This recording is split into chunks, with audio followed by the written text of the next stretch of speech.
Hello everyone, আসসালামু আলাইকুম। আশা করি আপনারা সবাই অনেক ভালো আছেন। আজকের লেসনে আমরা পেন টুল নিয়ে ডিসকাশন করব। তো পেন টুল দিয়ে আমরা কিভাবে পাথ ক্রিয়েট করতে পারি অ্যান্ড দেন কিভাবে আমরা আমাদের অ্যাঙ্কর পয়েন্টগুলোকে কাস্টমাইজ করতে পারি আমরা সেটা দেখব। So without further edu let's begin the session.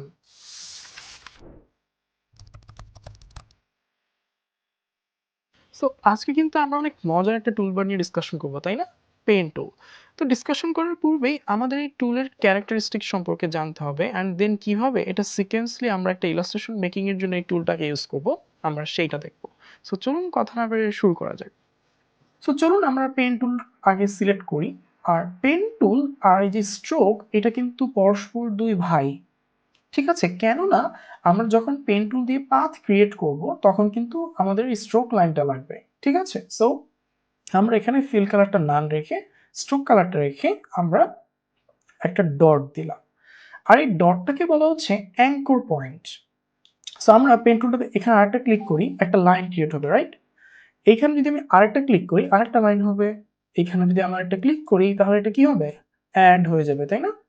Same ভাবে পেন টুলটা দিয়ে আমি যদি এখানে আরেকটা লাইন একটা অ্যাঙ্কর পয়েন্ট নেই, সেম ভাবে আমি যদি এখানে একটা ক্লিক করে ধরে রেখে মাউসটা লেফট ক্লিকটা পুশ করে ধরে রেখে আমি যদি উপরের দিক থেকে মাউস নিচের দিকে নিয়ে আসি, শিফট প্রেস করি তাহলে দেখবে এই লাইনটা সোজা হয়ে যাবে।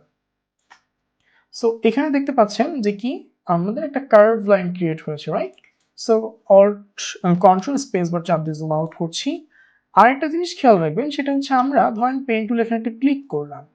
ক্লিক করার পর আমি যদি হচ্ছে এটাকে সে ফর এক্সাম্পল একটু খেয়াল করবেন সবাই, এই পর্যন্ত নিয়ে আসি। আনার পর এই যে আমাদের এখানে যে একটা বাড়তি অংশ ক্রিয়েট হলো, এইটার কাজটা কি? এটার কাজ হচ্ছে ধরেন এখানে আমি একটা ক্লিক করলাম। দেখেন এটার কাজ হচ্ছে এই যে স্মুথলি লাইনটা কিভাবে নিয়ে আসছে। বাট আমি কন্ট্রোল জেড প্রেস করে এই অ্যাঙ্কর পয়েন্টটা একটু কেটে দেই।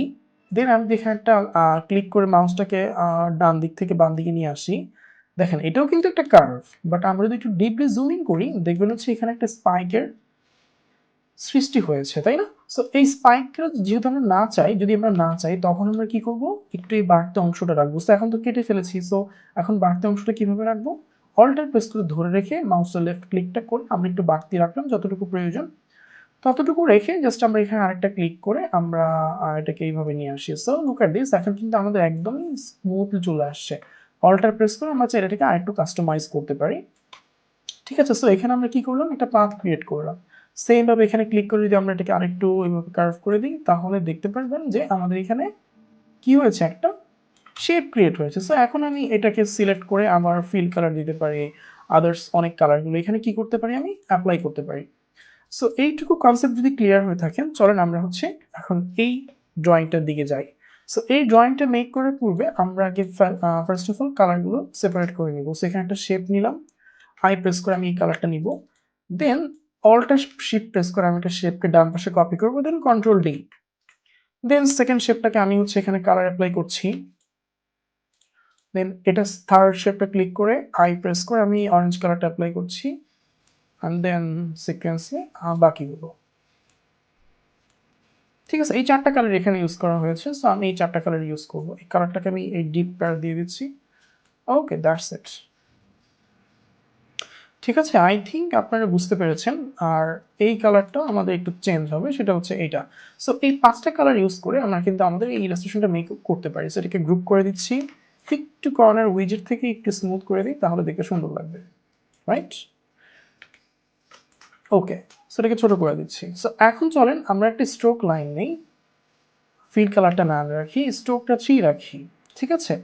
সো পেন টুলটা নিব আর ফিল কালারটা কিন্তু এখানে নান থাকবে। সো এই ধরনের ইলাস্ট্রেশনের জন্য আমরা ফার্স্ট অফ অল যেটা করব, ফোরগ্রাউন্ডে যেটা আছে সেটা নিয়ে ট্রাই করবো। এটা একটা হচ্ছে কম্পোজিশনের থিওরি।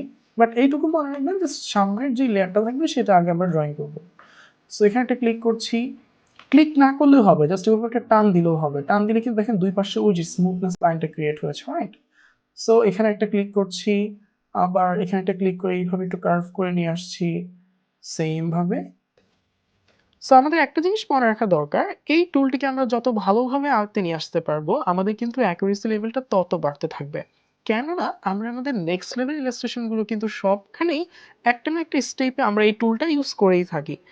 সো আমরা চেষ্টা করব এই টুলটা অনেক বেশি আয়ত্ত করার। যেটা আমাদের যেকোনো একটা স্টেপে অনেক বেশি এফিসিয়েন্ট রোল প্লে করবে। সেম ভাবে এটা প্রত্যেকটা জিনিস আমি হচ্ছে এখানে পাথ করে নিচ্ছি। সো আমরা চাইলে কিন্তু এটা কপি করতে পারি, রাইট? সো এই প্রেস করে আমি ডিরেক্ট সিলেকশন টুলটা নিয়ে একটু কাস্টমাইজ করে নিব, এটাকে সিলেক্ট করছি। আর এখানে আমরা একটু শর্টকাট টুল ইউজ করি, সেটা হচ্ছে দিস ওয়ান। ঠিক আছে, দেন আমরা পরবর্তীতে এই দুটাকে সিলেক্ট করে অল্টার শিফট প্রেস করে পাশে কপি করে নিয়ে যাচ্ছি। দেন পেন টুলটা আবার সিলেক্ট করব। দেন এখানে এটার একটা কিন্তু শর্টকাট টেকনিক আছে। আমরা যদি এভাবে একটা শেপ ক্রিয়েট করি, এই শেপটা ক্রিয়েট করি, দেন এই অ্যাঙ্কর পয়েন্টে ডিরেক্ট সিলেকশন টুল দিয়ে এই জায়গায় আমরা স্মুথ করে নিতে পারবো। সো লুক এট দিস, আমরা কিন্তু একটা শর্টকাট জেনে গেলাম, তাই না? সো এইভাবেই চেষ্টা করবেন যে টিপস অ্যান্ড ট্রিক্স এর মাধ্যমে প্র্যাকটিসগুলো করার জন্য। সো এখানে আমরা আবার একটা কি নিচ্ছি, শেপ নিচ্ছি। দেন এই শেপটার সাথে সিলেক্ট করে শিফট প্রেস, কিভাবে সিলেক্ট করলাম, এই শেপটা সিলেক্ট করার পর শিফট প্রেস করে এখানে আরেকটা ক্লিক করলাম। এই বাড়তি অংশটুকু আমরা কিভাবে কাটবো, শেপ বিল্ডার টুলে যে অল্টার প্রেস করে এই লাইনের উপর একটা ক্লিক করবো। সো লুক এট দিস, আমাদের কিন্তু বাড়তি অংশটা কেটে গেল। সেম ভাবে আমি এখানেও এই কাজটা করতে পারি। আমি এটা এভাবে নিয়ে দেন হচ্ছে ডিরেক্ট সিলেকশন টুলটা নিয়ে আমি এটাকে আরেকটু ভিতরের দিকে নিয়ে যেতে পারি। আসলে ব্যাপারটা হচ্ছে কি, একটা কাজ আমরা যত ফাস্ট করতে পারবো সবকিছু মেনটেন করে, আমাদের কিন্তু অ্যাকুরেসি লেভেলটা তত বাড়বে। সেম ভাবে এই দুটো শেপকে শিফট প্রেস করে সিলেক্ট করে শেপ বিল্ডার টুল দিয়ে আমরা অল্টার প্রেস করে এই মাঝখানে লাইনটা ডিলিট করে দিলাম। ঠিক আছে, সো এইভাবে আমরা শর্টকাটলি সবকিছু করবো। আমরা শুরুতেই এই শর্টকাটগুলো কখনো আসলে বেশি ইউজ করতে যাব না। তো আমরা একটা স্টেজে চলে আসবো, শর্টকাট ইউজ করব, কোনো সমস্যা নেই। আমাদের ফার্স্ট অফ অল এনশিওর করতে হবে আমরা যেন আমাদের পেন টুলের পাথ ক্রিয়েশনের ওয়ার্ক ফ্লোটি অনেক ভালোভাবে করতে পারি। ঠিক আছে? কারণ আপনাদের ফার্স্ট অফ অল অ্যাকুরেসি লেভেলটা বাড়াতে হবে। দেন আপনি শর্টকাট ইউজ করেন আপনার এক্সপেরিয়েন্স অনুযায়ী। ওকে, সো আমরা হচ্ছে এইটুকু ক্রিয়েট করে নিচ্ছি। কালার অ্যাপ্লাই করতে টাইম লাগবে না, জাস্ট আমাদের এই কাজটা করতে একটু টাইম লাগবে। সো দেন পেন টুল দিয়ে এখানে একটা ক্লিক করছি, এখানে একটা ক্লিক করছি। আমরা এখন একটু ফাস্টলি যাব। জিনিসটা কিন্তু অতটা কঠিন না, তাই না? কিন্তু আমরা আসলে অনেকটা কঠিন ভেবে ফেলি মাঝে মধ্যে। ঠিক, আরেকটা কথা সেটা হচ্ছে আপনাদের কোশ্চেন আসতে পারে যে এই জিনিসটা আপনারা নিজে থেকে কিভাবে ক্রিয়েট করবেন? ঠিক আছে? সো একটা কথা বলে রাখি যে আসলে আমরা যখন আ আ নার্সারিতে অ্যাডমিশন নেই কিংবা হচ্ছে প্লেতে অ্যাডমিশন নেই, তখন আমাদের কি শিখানো হয়? তখন আমাদের শেখানো হয় যে কিভাবে আমরা কি মুখস্থ করব? লেটার গুলো মুখস্থ করব। কিভাবে আমরা লেটার গুলো হচ্ছে প্র্যাকটিস করব সেটা শেখানো হয়, তাই? সো আপনাদেরও সেম যে বিগিনার অবস্থায় আসলে আপনাদেরকেও প্রচুর পরিমাণে প্র্যাকটিস করতে হবে। বাট একটা সময় যখন আপনার স্টেজ চলে আসবে, আপনার কনসেপ্ট ভিজুয়ালাইজেশন এর পাওয়ারটা চলে আসবে, তখন কিন্তু আপনাকে এই প্যারাটা আর নিতে হবে না। ক্লিয়ার? তখন কিন্তু আপনি স্মুথলি কাজ করতে পারবেন। এখানে একটা জিনিস দেখেন, সবাই খেয়াল করেন। এই লাইনটা কিন্তু সেপারেট আছে। কন্ট্রোল ওয়াই প্রেস করবেন। একটু খেয়াল করে দেখেন, এই যে এটা কিন্তু জয়েন্ট নাই। সো এই দুটো সিলেক্ট করে কন্ট্রোল জে প্রেস করবেন। সেম ভাবে এখানেও কিন্তু আমাদের একটা প্রবলেম ক্রিয়েট হবে এই যে এখানে, ঠিক আছে? সো এই দুটো সিলেক্ট করে কন্ট্রোল জে প্রেস করব আমরা, তাহলেই হচ্ছে এটা জয়েন হয়ে যাবে। দেন এই টোটাল লাইনটাকে সিলেকশন টুলের মাধ্যমে সিলেক্ট করে আমরা স্মুথ টুলের মাধ্যমে ওয়ান্স এগেইন সিলেক্ট করে স্মুথ টুলের মাধ্যমে আমরা এটা স্মুথ করে দিব। কারণ অনেক জায়গায় হচ্ছে আমাদের একটু স্পাইক হয়ে গেছে, ওইটা আমরা এখান থেকে ফিক্স করে নিতে পারবো। সেম ভাবে পেন টুলটা নিয়ে আমরা আমাদের এই সেগমেন্টগুলোকে কমপ্লিট করে নিলাম। একটা কথা মনে রাখবেন, পেন টুল দিয়ে অলওয়েজ কাজ করার পর আপনাকে বাইরে একটা ক্লিক করতে হবে। সো এই প্রেস করে বাইরে একটা ক্লিক করলে এটা ডিসিলেক্ট হয়ে যাবে। পি প্রেস করে আপনি এখানে একটা ক্লিক করেন, এখানে একটা ক্লিক করে এভাবে এটা নিয়ে আসেন, আবার ক্লিক করে এটা ডিলিট করে দেন। এ প্রেস করে ডিরেক্ট সিলেকশন দিয়ে আবার এটাকে ডিলিট করে দেন। ক্লিয়ার? একদমই সিম্পল। সো এখানে একটা জিনিস দেখেন, আমাদের মাঝখানে এই শেপটুকু ডিলিট করা দরকার। সো এই শেপটা আর এই শেপটা একসাথে সিলেক্ট করবেন। দেন শেপ বিল্ডার টুল দিয়ে অল্ট প্রেস করে এই লাইনটা ডিলিট করে দিবেন। আমি পেন দিয়ে করছি তো, যার কারণে হচ্ছে মাঝে মধ্যে একটু ডিলিট করার সময় একটু চলে যাচ্ছে অংশ। সো আপনারা পেন দিয়েও করতে পারেন, মাউস দিয়েও করতে পারেন, কোনো প্রবলেম নেই।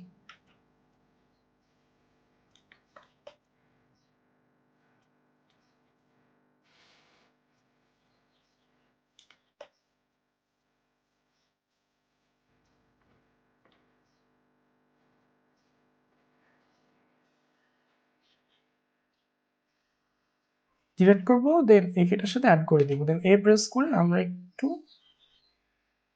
এটাকে অ্যাঙ্গেলটা ফিক্স করে নেব। সো দেন ওয়ান্স অ্যাগেইন এখানে একটা ক্লিক করলাম, এইটাকে এভাবে উপরের দিকে উঠিয়ে এইভাবে কার্ভ করে আমরা এখানে নিয়ে আসলাম।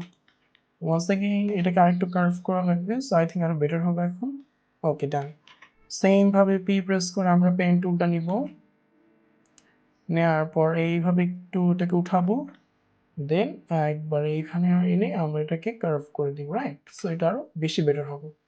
পেন টুল দিয়ে এখানটা ক্লিক করব, এইখানে আমরা এইভাবে কার্ভ করে দিলাম, দেন এখানে একটা ক্লিক করলাম, একটু রাউন্ডলি হচ্ছে ক্লিক করব, তাহলে আরো বেটার পারফরমেন্স পাওয়া যাবে।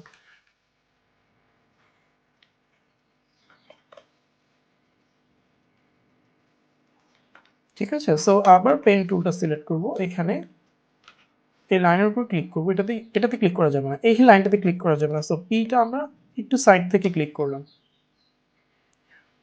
দেন আমরা হচ্ছে এখানে ক্লিক করে এটাকে ক্লোজ করে দিলাম। কন্ট্রোল জেড আমরা অলওয়েজ হচ্ছে এখানে ইউজ করতে পারবো আর কি। এইখানে দেন হচ্ছে আমরা এইটুকু ক্রিয়েট করে নিলাম। সো এখন আমরা টোটাল আর্টওয়ার্কটাকে গ্রুপ করে দিব, দেন আমরা রাইট সাইডে নিয়ে আসি। এখন হচ্ছে আমরা কালারগুলো অ্যাপ্লাই করি, আমরা এই যে পেন টুলটা দিয়ে শেপ বিল্ডার টুল দিয়ে এইটুকু অংশটা ডিলিট করে নিলাম। সো এটাকে আমরা গ্রুপ করে ফেলেছি, লাইন আর্ট। এটাকে বলা হচ্ছে কি? এটাকে বলা হচ্ছে লাইন আর্ট। ঠিক আছে, সো লাইন আর্টটা করার পর আমরা অবশ্যই খেয়াল রাখতে হবে আমাদেরকে গ্রুপ করতে হবে। ঠিক আছে, সো লাইনারটার পর আমরা অলওয়েজ গ্রুপ করে ফেলবো। সো এখন লাইনারটাকে গ্রুপ করার পর আমরা যেটা করব, এখান থেকে আমরা পেইন্ট বাকেট সিলেক্ট করব, দেন আমরা অল্টার প্রেস করে জাস্ট এখানে কালারগুলো পিক করতে পারি। দেন এই কালারগুলো এখানে পিক করব, দেন এখানে পিক করলাম।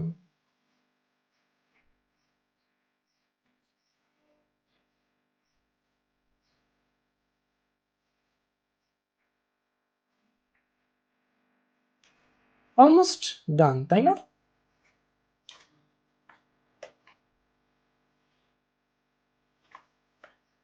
এই কালারটাও তো এখানে নেওয়া হয়নি, সো এগুলো আমরা এখান থেকে নিয়ে নিব, সমস্যা নেই। ওকে, সো এখন আমরা যেটা করব, আমাদের কিন্তু এখানে কিছু বাদ আছে, ওটা আমরা নিয়ে দিব এখন, সমস্যা নাই। পুরোটা শেপটা সিলেক্ট করো, অবজেক্ট, এক্সপ্যান্ড, ওকে। দেন আমরা অপশন করে একবার আনগ্রুপ করব, দেন দেখবো যে লাইনটা চলে আসছে কিনা। যদি না আসে আবার আমরা আনগ্রুপ করব। সো দুইবার আনগ্রুপ করে লাইনটাকে আমরা এভাবে সরিয়ে নিয়ে আসবো। So look at this.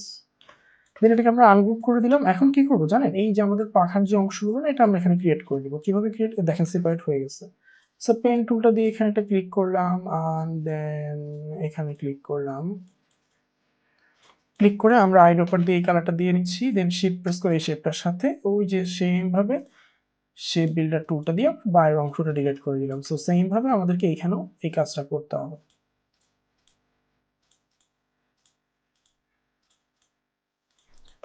ঠিক আছে, এখন যদি আমাদের কালার চেঞ্জ করার প্রয়োজন হয়, তখন আমরা কি করব? ডিরেক্ট সিলেকশন টুলটা দিয়ে এই কয়টা শেপকে সিলেক্ট করে আমরা আইড্রপার দিয়ে এই কালারটা দিয়ে নিতে পারবো। So that's it. এখন যদি আমরা হচ্ছে আমাদের আর্টওয়ার্কটাকে একটু এখানে নিয়ে আসি, এটাকে গ্রুপ করে দিলাম।